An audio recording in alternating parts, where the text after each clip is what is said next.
Bonjour, ici Tammy Cabage. Dans cette vidéo, je voulais aborder un thème que je n'aborde pas souvent, mais qui est très important, l'importance du business, l'importance effectivement des startups pour le développement d'une économie. Et là, je vais effectivement parler de l'annonce faite par Xavier Niel d'investir 250 millions dans les startups et dans le plus grand incubateur de startups alors au monde apparemment. Donc, ce qui est vraiment génial. Je suis très content de cette nouvelle parce qu'effectivement on a besoin de ça. Il y en a assez des politiques qui racontent n'importe quoi et qui vous disent qu'effectivement il suffit de faire ceci ou il suffit de faire cela pour changer votre vie. Non, ce qui va changer la vie de la France ou de nombreux pays, c'est avant tout des entrepreneurs. Ce sont des personnes effectivement qui vont travailler corps et âme pour développer effectivement une vision, qui vont consacrer des heures et des heures et des heures pour faire avancer les choses, pour créer une application, pour innover, pour apporter de la valeur autour d'eux.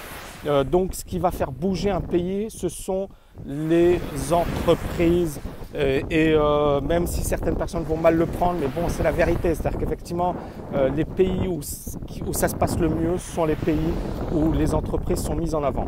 Donc là, c'est vraiment une initiative qui est géniale et j'espère effectivement qu'elle portera ses fruits. Cette initiative donc, consiste justement à attirer et à encourager les jeunes à créer leur entreprise. Donc beaucoup de startups étrangères également, puisqu'on parle de 50% de startups étrangères, donc effectivement d'étrangers qui peuvent créer leur boîte depuis Paris. Je trouve que c'est génial. Alors pourquoi c'est génial? Parce qu'effectivement on explique aujourd'hui que l'immigration est à l'origine de tous les échecs et de tous les gros problèmes. Mais quand on voit par exemple les grands inventeurs français, il y a souvent des immigrés, il y a souvent effectivement des personnes qui n'étaient pas de souche entre guillemets française. Ce qui ne veut pas dire qu'il faut renier ses origines, sa culture, etc. Mais il faut également s'ouvrir au monde. Si effectivement on évolue dans un milieu co-sanguin, c'est-à-dire qu'on évolue qu'avec des personnes effectivement qui ont les mêmes origines que nous, qui ont été dans les mêmes lycées que nous, qu'on a côtoyé toute notre vie, est-ce qu'on va évoluer? Certainement pas, parce qu'effectivement, on n'a pas effectivement d'autres référentiels. On se dit, la norme, c'est ça. Mais si effectivement, on sort de sa zone de confort et on se dit, mais finalement, est-ce que ma manière de travailler est la bonne manière de travailler? Ça veut pas encore dire renier ses origines, renier qui on est, rejeter son identité. Non, non, là, on est loin de toutes ces conneries, hein. On est dans du concret, c'est-à-dire le monde évolue. Le monde offre énormément d'opportunités, mais il n'offre pas les opportunités aux personnes qui sont timorées. Le PDG de Google, c'est un Indien, d'accord? Le PDG de probablement la plus importante entreprise au monde, c'est un Indien, installé à la Silicon Valley. À Silicon Valley, il y a je ne sais combien d'Indiens, je ne sais combien de Chinois. Est-ce que les Américains, ils le font parce que c'est sympa ou parce que ils aiment faire plaisir aux immigrés? Non, ils se sont dit, on veut les tueurs, on veut les meilleurs, on veut les gens qui ont faim, on veut les gens qui vont faire avancer les choses. Et bien, ils ont pris effectivement les meilleurs et les gens les plus motivés. Et c'est comme ça qu'il faut avoir, c'est le raisonnement qu'il faut avoir. Moi, par exemple, je suis à Dubaï, c'est une société multiculturelle. Alors, il y a des personnes qui vont me critiquer, qui vont dire, ouais, regardez, le grand impérialiste, le grand capitaliste, le méchant capital, il veut une société globale, une société multiculturelle. Je veux surtout une société efficace. Une belle société, c'est-à-dire qu'effectivement où les gens se tolèrent, où les gens vivent bien, en harmonie, etc. Et une société où finalement les gens avancent. Je ne dis pas qu'à Dubaï c'est parfait, à Abu Dhabi c'est parfait, mais je dis que c'est quand même un bel exemple de société, puisque vous avez... Alors là, je vais vous montrer un yacht qui est quand même incroyable. C'est le yacht d'un milliardaire russe. Alors, il est par là, d'accord? Voilà. Ça, c'est un yacht, le yacht d'un milliardaire russe, un immense yacht. Ben voilà, là, il y a des Russes, il y a des Indiens, il y a des gens du monde entier. Donc, ce que je voulais vous dire ici, c'était que justement, il faut être confronté à d'autres cultures, pas parce que on renie sa culture, on renie ses origines, etc., mais parce que ça va nous faire grandir, ça va nous faire évoluer. Et j'ai trouvé cette initiative de Xavier Niel tout simplement géniale. J'espère que ça va réussir, je lui souhaite vraiment de réussir. Parce que la France, elle le mérite et elle mérite effectivement d'avoir des gens comme ça qui... Alors, je ne le connais pas bien ce monsieur et je ne défends pas tout, mais je défends cette initiative. Je trouve que c'est une excellente initiative.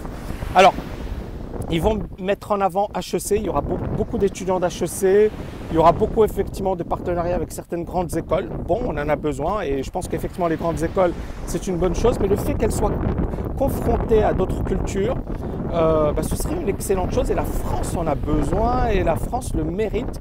Et je pense que c'est dommage d'avoir laissé les États-Unis prendre la première place et de ne pas avoir profité des richesses qui font que la France est un grand pays, et finalement de laisser les politiciens nous raconter des histoires sur ce qui va faire avancer les choses.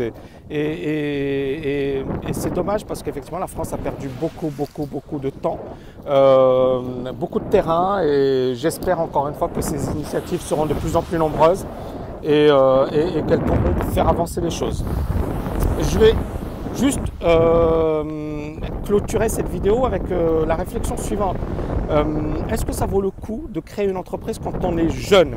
Donc beaucoup effectivement de personnes vont vous dire, quand vous êtes jeune, l'idée c'est de travailler pour une entreprise, d'acquérir de l'expérience et ensuite effectivement de créer votre boîte. Moi je vais vous dire aujourd'hui, la donne elle a complètement changé. Alors bien évidemment, travailler pour une entreprise, pourquoi pas, surtout si vous apprenez des choses et surtout si vous ne savez pas ce que vous voulez faire. Mais si aujourd'hui, voilà, vous avez des possibilités comme par exemple créer une start-up, vous êtes financé ou du moins vous développez quelque chose avec peu de moyens, ça peut clairement valoir le coup. J'espère que vous avez aimé cette vidéo en direct d'Abu Dhabi. Magnifique ciel bleu. Alors je rappelle, on est le 15 décembre, quelque chose comme ça, le 17 décembre. Magnifique ciel bleu, regardez, c'est vraiment magnifique. Et c'est pour ça, alors, pour ceux qui me disent, Tammy, pourquoi alors il y en a un récemment, il m'a dit, Tammy, pourquoi tu t'es installé à Dubaï, pourquoi pas la Suisse? Ben voilà la réponse, hein. Moi j'aime beaucoup la Suisse, j'ai des étudiants suisses, il y a beaucoup de Suisses d'ailleurs qui viennent à Dubaï. Voilà, pourquoi je ne ferais pas comme eux, hein. Il y a beaucoup de Suisses qui s'installent à Dubaï, pourquoi je ne ferais pas comme eux? Et encore une fois, c'est vraiment quelque chose de personnel. Je ne vous l'impose pas, je ne vous dis pas faites comme moi. Je vous dis chacun fait comme il veut, c'est-à-dire moi je sais que ça m'a beaucoup apporté et que je me sens bien mieux aujourd'hui qu'auparavant.